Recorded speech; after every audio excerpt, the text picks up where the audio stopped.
Hello and welcome. And today on our special show, let's talk about it. We talk about very important thing, actually about subconscious belief and how they can impact your life. And our special guest today knows a lot how to help you manage, how you can help yourself and where to get help. Because our special guest today is Judy Kane. Hello, Judy. Hi, how are you? We're so glad to have you here. Glad to be here. Well, thank you very much for joining. And please tell our listeners and everybody who's watching us on YouTube what you do. Well, we know you work with subconscious belief and with people with anxiety, but everybody's anxious today. So what do we do? Well, look for recurring patterns. If the same things get you stressed out, or if you are repeating the same behaviors that are like avoiding things or self-sabotage, or giving up your power in some way, if those are recurring patterns, there are probably some subconscious beliefs in there that are contributing to the issue. So what does subconscious belief mean to us? We know that each and every one of us has something special within, but it's not always a good thing. Well, right. So until we're about 7, we are just little sponges absorbing the rules of engagement, if you will, of wherever we landed. So we're acquiring the beliefs that form our opinion and perception of the world. It's how we view other people, how we view events, and how we view ourselves. And it's our default system. It influences about 95% of our behavior. So when you're not trying to do something specific, this is how you respond to the world. So it's a big deal. So go ahead. Please go on. I was going to say, so a lot of them are absolutely vital. All of them are designed to help you at the moment, right? To make your life safer, easier, whatever.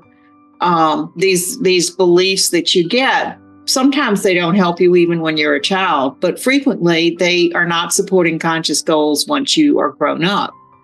So that's where you look for the patterns of wanting something to be different than it is and not having any success in changing the outcome.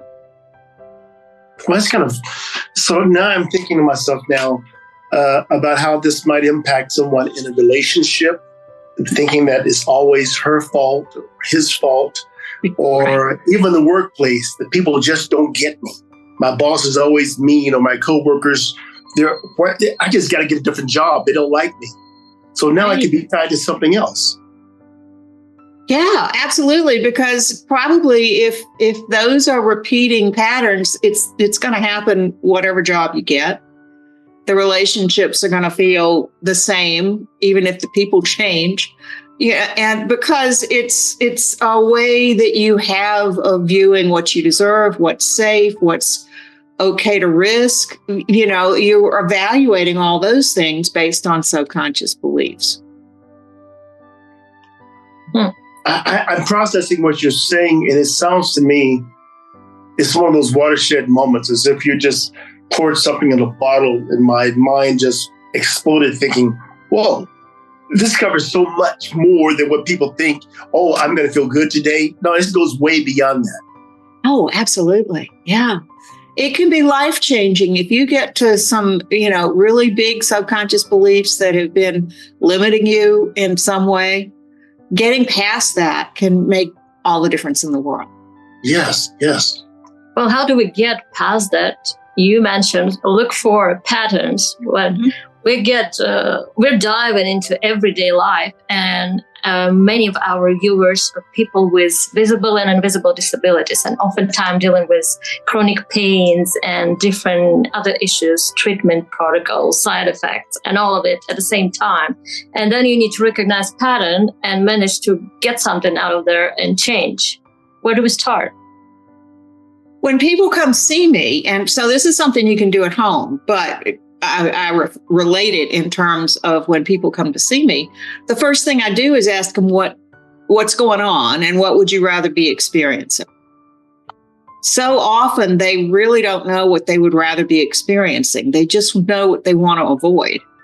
So what I recommend to people, if things aren't the way you want, start thinking about what it is you do want and get really clear about what that is. Sometimes if people can be very good at identifying what they really want and then give their subconscious a few examples of how it would look in detail, what you'd be saying to yourself, what you hear other people saying, and most importantly, what are the emotions you'd be feeling once it was the way you want it to be, and immerse yourself in that example. Sometimes I have seen that change the outcomes, change the subconscious beliefs.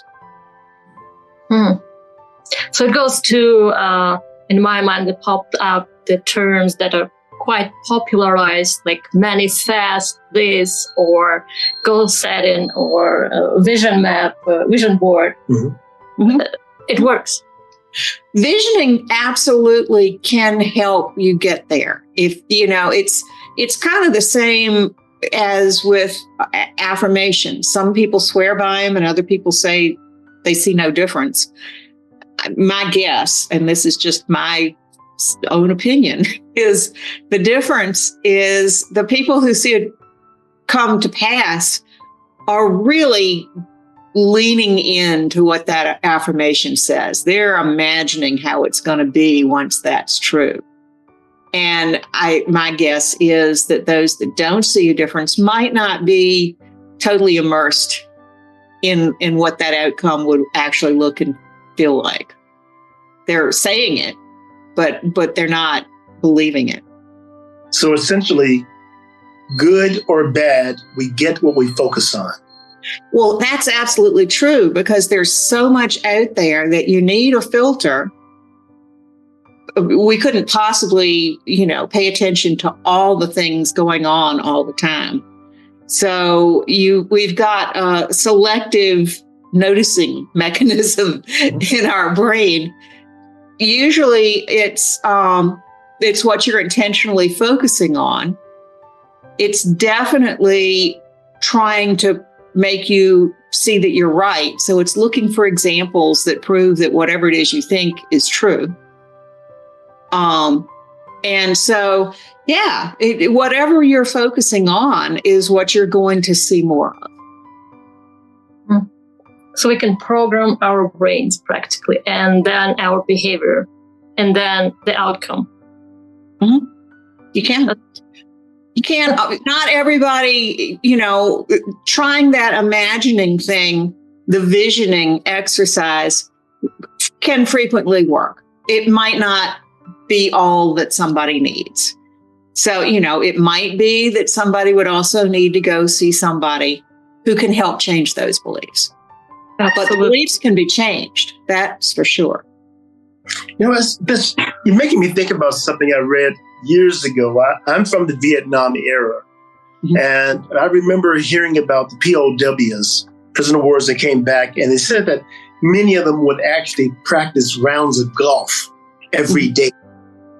I mean, they would visualize the weather, they visualize everything, the chance, their friends, and so on. And that's what helped them to get through it. Yeah, absolutely. I don't doubt that for a second. Yes. Well, that's such an important message to everybody, to anyone who listens to us can take action today. So first, start noticing the patterns. Second, call Judy. Yes. We speak to a lot of people every day, and I speak to in management, our management consulting business and everything. And so, but you are onto something.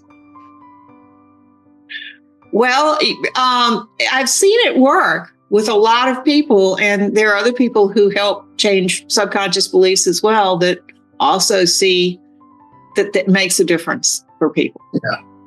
Well, Absolutely. I'm glad we have you here today. Let's start the change. Thank you very much for joining us, Judy, and thank you for sharing. Happy to be here. I love letting people know that there is hope out there. Good. There is always.